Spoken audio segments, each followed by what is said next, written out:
Две Makita, одна Makita 12 тысяч рублей, другая 17 тысяч рублей. У обоих Makita есть регулятор оборотов. Разница-то в чем? Приветствую вас, друзья! Сегодня у нас будет обзор и сравнение двух аккумуляторных болгарок от компании Makita. Первая болгарка у нас будет модель GA029G, новинка 2021 года, болгарка на 40 вольт. Вторая болгарка у нас будет модели DGA511, но болгарка у нас на 18 вольт. У обоих болгарок есть регулятор оборотов и разная цена. То есть это, более сказать, может так, продвинутая болгарка. Что мы сегодня будем делать?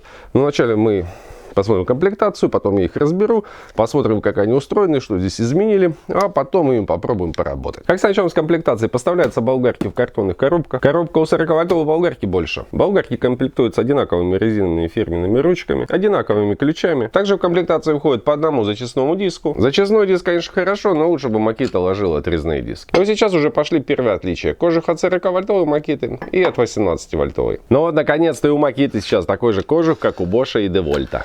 Довольно-таки удобный. У 18-вольтовой Makita идет пластиковый чехол или насадка на кожух. Данный пластиковый чехол одевается на защитный кожух. Если честно, я так и не понял, для чего он нужен. Мне в инстаграме кто-то пытался объяснить, но я так толком не понял, для чего нужен данный пластиковый чехол. Кто знает, напишите в комментариях. Прижимные шайбы разные. 18-вольтовая и 40-вольтовая. 18-вольтовая, мне кажется, как получше будут. По габаритам машинки примерно одинаковые. 40-вольтовая, 18-вольтовая. То есть корпус примерно одинаковый и редуктора примерно одинаковые. У 40-вольтовой чуть больше. И крепление слота аккумуляторов немножко разное. Это у нас слот крепления 40-вольтовой болгарки, а это 18-вольтовой. Выключатель 18-вольтовой болгарки находится вверху и фиксируется. А у 40-вольтовой находится в нижней части с безопасностью, то есть вот так не нажмете. Отгибаем язычок и нажимаем. Выключатель не фиксируется. Шпиндели на болгарках одинаковые, верхняя часть корпуса редуктора тоже довольно-таки сильно похожа. Единственное, на 40-вольтовой стоит дополнительное крепление для кожуха. Сетки для защиты от пыли 18-вольтовая и 40-вольтовая. На 18-вольтовой она чуть меньше, зато она стоит с двух сторон. На 40-вольтовой она больше, но она стоит с одной стороны. Так как тут находится блок управления Bluetooth. То есть болгарку можно коннектить с пылесосом. Но, к сожалению, он в комплектацию не идет. То есть тут ничего нет. Данный модуль приобретается отдельно и служит для того, чтобы законнектить вашу болгарку с пылесосом. То есть включили болгарку, включился пылесос. Обе болгарки у нас с регулятором оборотов. Регулятор оборотов находится в задней части корпуса. Как у 40-вольтовой, так и у 18-вольтовой. Диапазон регулирования оборотов от 3000 до 8500 оборотов в минуту. Также есть функция поддержки оборотов под нагрузкой. То есть когда я машинкам буду наваливать, обороты у них по идее не должны будут садиться. Данная функция полезна при шлифовке. Обе машинки на 125 круг и с бесщеточными моторами. 18-вольтовая машинка сделана на заводе Makita в Румынии, а 40-вольтовая на заводе Makita в Китае. И стопудово сейчас будет самый популярный вопрос, какая болгарка лучше, то есть производство Румыния либо производство Китай. Одинаковое. Что Румыния, что Китай. Одинаковое. Все делается по одной технологии и по единым стандартам.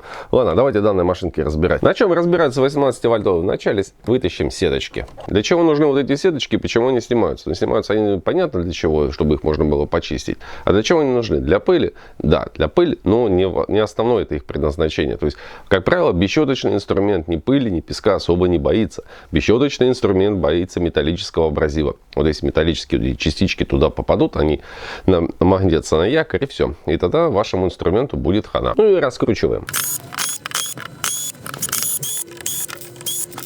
Открутили и вскрываем. Теперь редуктор.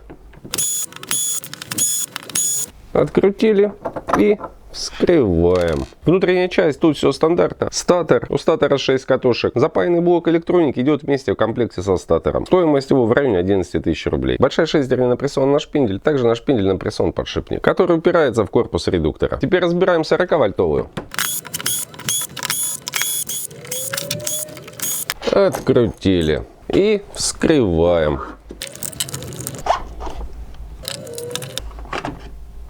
Но тут у нас все, в принципе, относительно похоже. Статор, выключатель, электронный блок. Статор также имеет 6 катушек. Электронный блок также запаян, идет вместе со статором. Цена его в районе 14 тысяч рублей. Выключатель идет отдельно. Стоимость выключателя 1200 рублей. Регулятор оборота, вот эта крутилочка, идет отдельно. Стоимость ее 1200 рублей. Ну а теперь две машинки рядом. 40-вольтовая и 18-вольтовая. Якорь от машинки на 40 вольт. Видно, что он намного больше 18-вольтовой. И стоимость данного якоря в районе 2000 рублей. Теперь редуктор. Открутили и вскрываем. 40-вольтовая, 18-вольтовая. Видно, что на 40 вольт шестерня немножко больше, но также напрессован на шпиндель. И на шпиндель также напрессован подшипник. И, естественно, корпус редуктора от 40-вольтовой машинки также больше. Основные узлы и детали я вам показал. Теперь данной машинки соберу и мы ими что-нибудь пошлифуем. То есть посмотрим, как данные машинки держат обороты под нагрузкой. Машинки я собрал. Сейчас кофточку поменяю, чтобы не получилось так, как получилось у меня с макитовским фартуком. И будем шлифовать. Начнем с 18-вольтовой с максимальных оборотов.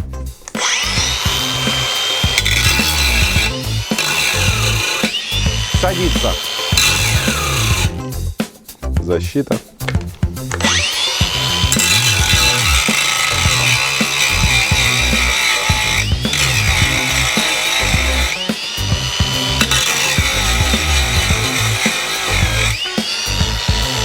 Уменьшаем обороты на троечку. Защита. На единичку. Защита.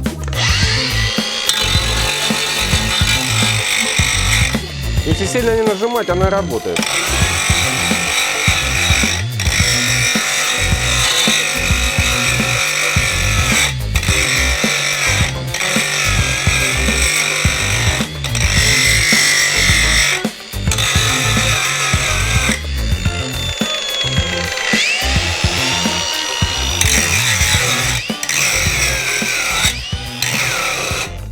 Защита. А теперь 40-вольтовая.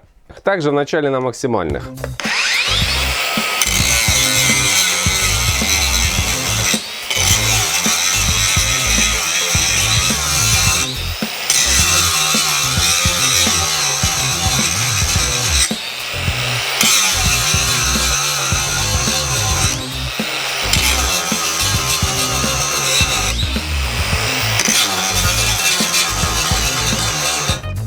Защита.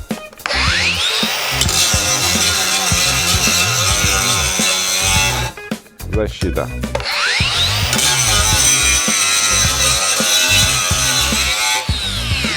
Сейчас уменьшим, но чувствуется, что мощнее, намного мощнее. Давайте на минимальный, на единичке.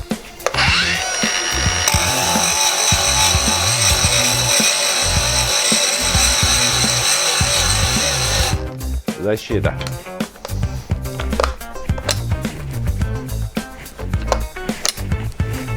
В каком сел? Блин, аккумулятор сел, забыл его подзарядить. Сейчас подзарядим. Подзарядились и продолжаем. Это на двойке.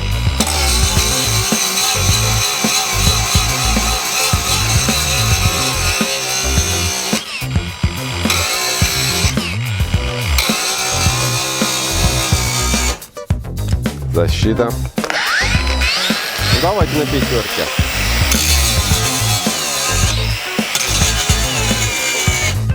Защита.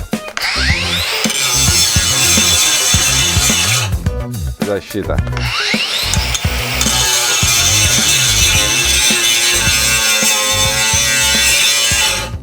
И в конце, как всегда, пару слов об инструменте. Сегодня для вас сравнил две аккумуляторные болгарки. Макитовские, одна 40-вольтовая, другая 18-вольтовая. Ну, давайте начнем с 18-вольтовой. В принципе, у меня уже был обзор на такую болгарку. Единственное, не было регулятора оборотов. Это та серия, которая шла по акции. Сейчас просто их нет нигде, они тупо закончились. Она шла по акции, цена ее была там в районе 12, кажется, или 13 тысяч рублей. С одним аккумулятором 3 ампер-часа и с зарядным устройством. В принципе, болгарка себя нормально зарекомендовала, их покупают, и с ними работают. Я, может, как-нибудь даже видеоотзыв сделаю. В данную модель просто добавили регулятор оборотов.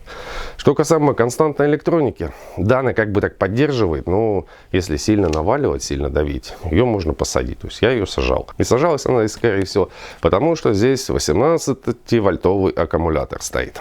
Что касаемо нашей новинки 40-вольтовой ушемки. Да, я тут сейчас уже, только сейчас подумал, у меня же аккумулятор стоит 2 ампер-часа. А для болгарок 2 ампер-часа это вообще ни о чем. Здесь минимум хотя бы 4 нужно было.